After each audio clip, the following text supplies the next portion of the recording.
السلام علیکم ورحمۃ اللہ وبرکاتہ. بسم اللہ الرحمن الرحیم. اسناد امر الی آخر. علامہ امیر نے اس عبارت، علامہ قطب الدین رازی نے اس عبارت کے ذریعے سے حکم کی تعریف کی تھی. کو حکم کہتے ہیں ایک امر کی نسبت کرنا ہے دوسرے امر کی جانب. تو معترض یہاں پر اعتراض کرتا ہے کہ آپ نے جو حکم کی تعریف کی ہے یہ صرف اور صرف حملی اثباتی کو شامل ہے. حملی، سلبی، اتصالی اور انفصالی ان کو شامل نہیں ہے. اس لیے کہ ایک امر کی نسبت دوسرے امر کی جانب یہ صرف اور صرف حملی اثباتی میں ہوتی ہے. رہا حملی سلبی تو اس میں ایک امر کی نسبت دوسرے امر کی جانب نہیں کی جاتی ہے، بلکہ جناب والا ایک امر کی نفی کی جاتی ہے دوسرے امر کی جانب. اسی طریقے سے جناب والا اتصالی میں ایک شے کو ثابت کیا جاتا ہے دوسری شے کے ثابت ہونے کے وقت، نہ کہ نسبت کی جاتی ہے. ایسے ہی جناب والا انفصالی میں ایک چیز کو ثابت کیا جاتا ہے دوسری چیز کی نفی کے وقت. تو اب آپ نے جو حکم کی تعریف کی ہے اسناد امر الی آخر سے، یہ تعریف صرف اور صرف حملی ثبوتی کو شامل ہے، اور اس کے علاوہ جو تین صورتیں بچی حملی، سلبی اور اتصالی اور انفصالی ان میں سے کسی کو بھی شامل نہیں ہے. تو اسی کا جواب علامہ امیر نے دیا کہ یہاں پر اسناد امر الی آخر سے مراد کیا ہے؟ عام ہے. عام چاہے یہ نسبت حملی کی صورت میں ہو، چاہے نسبت اتصالی کی صورت میں ہو یا انفصالی کی صورت میں ہو، بہر صورت اسناد امر الی آخر سے مراد کیا ہے؟ عام ہے. جب عام ہے ہاں اتنا فرق ضرور ہوگا کہ اگر ثبوت کے طریقے پر ہوگا تو ایجابی کہلائے گی وہ نسبت، اور اگر جناب والا نفی کے طریقے پر ہوگا تو وہ نسبت کیا کہلائے گی؟ سلبی کہلائے گی. تو یہاں پر ایک امر کی جو نسبت کی گئی ہے دوسرے امر کی جانب، تو اس نسبت کرنے سے مراد کیا ہے؟ عام ہے. چاہے حملی کے طور پر ہو، چاہے اتصالی کے طور پر ہو، چاہے انفصالی کے طور پر ہو، چاہے ایجاب کے طریقے پر ہو، چاہے سلب کے طریقے پر ہو، ہر نسبت کو کیا ہے؟ یہ عام ہے. جب عام ہو گیا تو اب جناب والا اعتراض کرنا درست نہیں رہا. آدھا یوم الحکم الحملی، تو یہ جناب والا تعریف حکم حملی کو بھی عام ہے، اتصالی کو بھی عام ہے، انفصالی کو بھی عام ہے، ایجابن و سلبن، ایجاب و سلب کے اعتبار سے. فرماتے ہیں قولہ ثم مفہوم الکاتب. یہ کہا تھا جناب والا کہ اولاً زید کا مفہوم ضروری ہے، یعنی کہ محکوم علیہ کا مفہوم. پھر جناب والا کہا تھا ثم مفہوم الکاتب، پھر کاتب کا مفہوم. تو اب سوال یہاں پر یہ ہے کہ ثم یہاں پر لفظ کو لایا گیا ہے. لفظ ثم یہ ترتیب ما تراخی کے نہیں آتا ہے، ترتیب ما تراخی کے نہیں آتا. مطلب اس کا یہ ہوا کہ پہلے جناب والا محکوم علیہ کا ادراک کیا جائے، پھر اس کے بعد محکوم بھی کا ادراک کیا جائے، اور یہ ادراک کرنا کیا ہے؟ واجب ہے.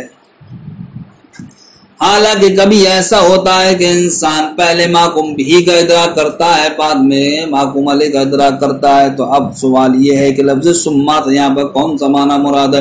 اس لیے کہ جناب والا ثم کا تو معنی آتا ترتیب ما تراخی، لہذا مطلب ہوگا کہ پہلے محکوم علیہ کا تصور کیا جائے پھر محکوم بھی کا تصور کرنا واجب ہے. تو لفظ ثم سے تو ہم کو پتہ چل رہا ہے کہ محکوم بھی کا تصور کرنا یہ محکوم علیہ کے بعد واجب ہے. لیکن کبھی کبھی جناب والا ایسا ہوتا ہے کہ انسان محکوم بھی کا پہلے تصور کرتا ہے بعد میں محکوم علیہ کا تصور کرتا ہے. تو سوال یہ ہے کہ لفظ ثم سے یہاں پر کون سا معنی مراد لیا گیا؟ فرماتے ہیں لفظ ثم سے جناب والا یہاں پر اس کا معنی حقیقی مراد نہیں لیا گیا ہے جو وجوب کے نہیں آتا، بلکہ جناب والا یہاں پر امر استحسانی کے طریقے پر لفظ ثم کا استعمال ہوا ہے. مطلب یہ ہے کہ پہلے ذات کو ملاحظہ کیا جائے کیونکہ محکوم علیہ ذات ہوتی ہے، پھر بعد میں اس کے وصف کو ملاحظہ کیا جائے. اب اگر کسی نے اس کا الٹا کر لیا، پہلے وصف کو ملاحظہ کر لیا پھر ذات کو کر لیا، تو کوئی بڑا خطرناک کام نہیں کر دیا، بلکہ جناب والا ایک امر استحسانی کو چھوڑ دیا. اس لیے کہ امر استحسانی تو یہ تھا پہلے ذات کو جانو پھر وصف کو جانو. تو تو تاخر ادراک و مفہوم الکاتب، تو مفہوم کاتب کے ادراک کا مؤخر ہونا عن ادراک الانسان، ادراک انسان سے، کما تقتضیہ لفظۃ ثم، جیسا کہ لفظ ثم چاہتا ہے، لیس امرا واجبا، یہ امر واجب نہیں ہے، بل هو امر استحسانی، بلکہ جناب والا یہ امر استحسانی ہے۔ فإن الاولى ان يلاحظ الذات اولا، اس لیے کہ فإن الاولى، اس لیے کہ اولا یہ ہے کہ اولا ذات کو ملاحظہ کیا جائے، ثم مفہوم الصفات، پھر صفات کے مفہوم کو ملاحظہ کیا جائے۔ واما ادراک النسبتی، ہاں جناب والا پھر یہ کہا تھا ثم مفہوم النسبت الحکمیہ، تو یہاں پر جو لفظ ثم یہ اپنے معنی حقیقی میں ہے، اس لیے کہ جناب والا نسبت کا ادراک محکوم علیہ محکوم بھی کے ادراک کے ہی بعد ہوگا۔ کیوں نسبت کہتے ہیں؟ جو تصور محکوم علیہ اور محکوم بھی کے درمیان پائی جائے، تو یہ محکوم علیہ محکوم بھی کے درمیان اسی وقت پائی جائے گی جبکہ جناب والا محکوم علیہ محکوم بھی کا وجود ہو۔ محکوم علیہ محکوم بھی کا وجود ہی نہیں ہوگا تو پھر درمیان کا تحقق کیسے ہوگا؟ اس لیے ثم ادراک نسبت الحکمیت، اس میں جو لفظ ثم ہے تو یہاں پر جناب والا لفظ ثم اپنے معنی حقیقی میں مستعمل ہے، یعنی کہ پہلے محکوم علیہ کا تصور، پھر محکوم بھی کا، پھر جناب والا نسبت حکمیہ کا۔ نسبت حکمیہ کا تصور آپ محکوم علیہ محکوم بھی سے پہلے نہیں کر سکتے۔ وَأَمَّا إِدْرَاكُ نِسْبَةُ ثُبُوتِ الْكِتَابَةِ إِلَى الْإِنسَانِ، لا جناب والا ثبوت کتابت کی نسبت کا ادراک انسان کی جانب، فلا بد، تو اب ضروری ہے، ان يتأخر عن ادراکہما معاً، کہ وہ جناب والا مؤخر ہو کیسے؟ محکوم علیہ محکوم بھی دونوں کے ادراک سے، محکوم علیہ محکوم بھی دونوں کے ادراک سے کیا ہو؟ مؤخر ہو۔ قولہ بمعنی ادراک ان النسبت واقعۃ او لیست بواقعۃ،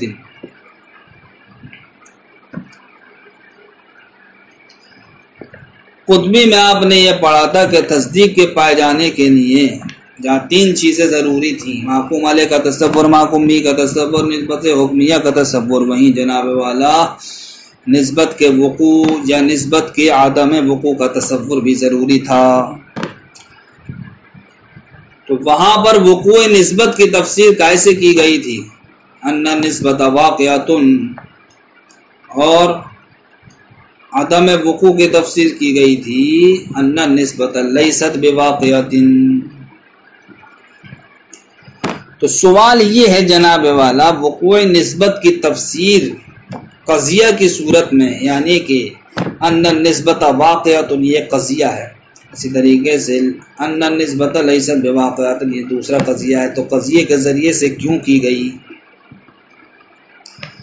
تو اس کا جواب ارشاد فرماتے ہیں کہ وقوع نسبت جو کہ ترکیب اضافی پر مشتمل ہے، اس کی تفسیر قضیے سے اس لیے کی گئی کہ اگر اس کے تفسیر قضیے سے نہیں کرتے بلکہ اتنا ہی کہہ دیتے کہ نسبت کا وقوع، یعنی کہ وقوع نسبت، کیا ترکیب اضافی والی ہی بات کہہ دیتے کہ نسبت کے وقوع کا ادراک یا نسبت کے لا وقوع کا ادراک، تو اب یہ وہم ہو سکتا تھا کہ جناب والا تصدیق ہم جس کو کہہ رہے ہیں وہ کیا ہے؟ مرکب تقییدی ہے، مرکب تقییدی، اس لیے کہ وقوع نسبت یہ مضاف الیہ کی وجہ سے مرکب تقییدی، اسی طریقے سے لا وقوع نسبت یہ بھی مضاف الیہ کی وجہ سے مرکب تقییدی، اور وقوع نسبت یا لا وقوع نسبت کو ہم نام دینا تصدیق کا، تو یہ خود تو جناب والا وقوع نسبت یا لا وقوع نسبت مرکب اضافی پر مشتمل ہونے کی وجہ سے مرکب تقییدی ہے۔ تو اب یہ وہم ہو سکتا تھا کہ تصدیق مرکب تقییدی کے قبیل سے ہے، نہ کہ مرکب تام کے قبیل سے۔ تو اسی وہم کو دور کرنے کے لیے کہا گیا وقوع نسبت سے مراد ہے ان نسبت واقعۃ، کہ نسبت واقع ہے، اور لا وقوع نسبت سے مراد کیا لیا گیا ان نسبت لیست بواقعۃ۔ تو اب تصدیق کی تفسیر کیسے کی گئی؟ تصدیق سے کی گئی، تو اب یہ وہم کیا ہو گیا؟ دور ہو گیا۔ اقول، میں کہتا ہوں، یرید به ان لا معنی بادراک وقوع نسبتی، اس کے ذریعے سے مراد لیا گیا ہے کہ ہم وقوع نسبت کے ادراک سے مراد نہیں لیتے ہیں، او لا وقوعها، یا لا وقوع نسبت کے ادراک سے مراد نہیں لیتے ہیں، کہ ان یدرک معنی الوقوع کہ جانا جائے وقوع کا معنی، اب اللہ وقوع یا لا وقوع کا معنی جو کہ مضاف ہے نسبت نسبت کے جانب، یعنی کہ وقوع نسبتی میں دیکھو وقوع مضاف نسبت مضاف ہے، فإن ادراکہما اس لیے کہ ان دونوں کا ادراک بہذا المعنی اس معنی کر لیسا حکمن یہ حکم نہیں ہوگا تصدیق نہیں ہوگا، بل ہوا ادراک مرکب تقییدی بلکہ وہ مرکب تقییدی کا ادراک ہوگا جو من قبیل الاضافت جو اضافت کے قبیل سے ہے، بل نعنی بلکہ ہم وقوع نسبت سے مراد کیا لیتے ہیں بے ادراک الوقوع ان یدرک ان النسبت واقعات کہ وقوع کے ادراک سے ہم مراد لیتے ہیں کہ جانا جائے کہ نسبت واقع ہے، ویسمى هذا الادراک حکم ایجابی تو اسی ادراک کا نام حکم ایجابی رکھ دیتے ہیں، وبے ادراک عدم الوقوع ان یدرک ان النسبت لیست بواقعات اور جناب والا عدم وقوع کے ادراک سے ہم مراد کیا لیتے ہیں یہ کہ جانا جائے ان النسبت لیست بواقعات کہ نسبت واقع نہیں ہے، ویسمى هذا الادراک حکم سلبی اور اس ادراک کا نام حکم سلبی رکھتے ہیں۔ اتنی بات بتانا ہے جناب والا کہ وقوع نسبت جو کہ ترکیب اضافی پر مشتمل ہے اس کی تفسیر قضیے سے کیوں کی گئی، اس لیے کی گئی کہ اگر قضیے سے نہ کرتے تو وہم ہو سکتا تھا کہ جناب والا کہ تصدیق مرکب تقییدی ہے، کیونکہ وقوع نسبت اضافت پر مشتمل ہونے کی وجہ سے وہ کیا مرکب تقییدی، تو اسی وہم کو دور کرنے کے لیے وقوع نسبت کی تفسیر قضیے سے کر دی گئی، لہذا اب تصدیق کی جو تفسیر ہوئی وہ کیسے ہوئی، تصدیق ہی سے ہوئی، تو اب وہ وہم نہیں ہوتا۔ ولا شک ان ادراک وقوع النسبت اولا وقوعها يجب ان يتاخر عن ادراک النسبت الحکمیت کما يجب تاخر ادراک عن ادراک طرفیہ۔ اب یہاں سے بتاتے ہیں جو کہا شارح نے کہ پہلے محکوم علیہ کا تصور، پھر محکوم بھی کا تصور، پھر نسبت حکمیہ کا تصور، پھر کہا گیا کہ اس بات کا تصور کہ نسبت واقع ہے یا نہیں، تو یہاں پر جو لفظ ثم ہے کہ اس بات کے تصور میں کہ نسبت واقع ہے یا نہیں یہ کائی کے لیے فرماتے ہیں یہ بھی اپنے اصل معنی میں ہے، کیونکہ جناب والا نسبت کا واقع ہونا یا نسبت کا واقع نہ ہونا یہ ہمیں اسی وقت ہی تو پتہ چلے گا جبکہ محکوم علیہ محکوم بھی نسبت حکمیہ یہ پہلے سے ہی تینوں چیزیں پائی جاتی ہوں، اس لیے کہ اگر ان میں سے کوئی بھی ایک چیز مفقود ہو گئی تو نسبت کا وقوع یا نسبت کا عدم وقوع ہم کو پتہ نہیں چلے گا، اس لیے فرماتے ہیں کہ نسبت کے وقوع کا جو ادراک ہے وہ سب سے بعد میں ہونا چاہیے، جس طریقے سے نسبت حکمیہ کا ادراک تصور ادراک طرفین کے بعد ہوتا ہے، اسی طریقے سے وقوع نسبت یا لا وقوع نسبت کا ادراک یہ کس کے بعد ہوگا، تینوں تصور کے بعد ہوگا۔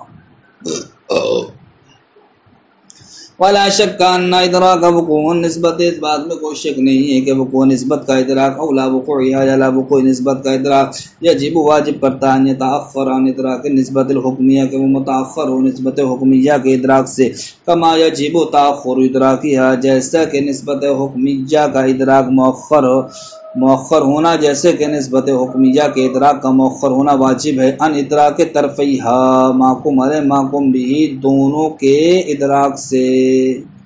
السلام علیکم ورحمۃ اللہ وبرکاتہ۔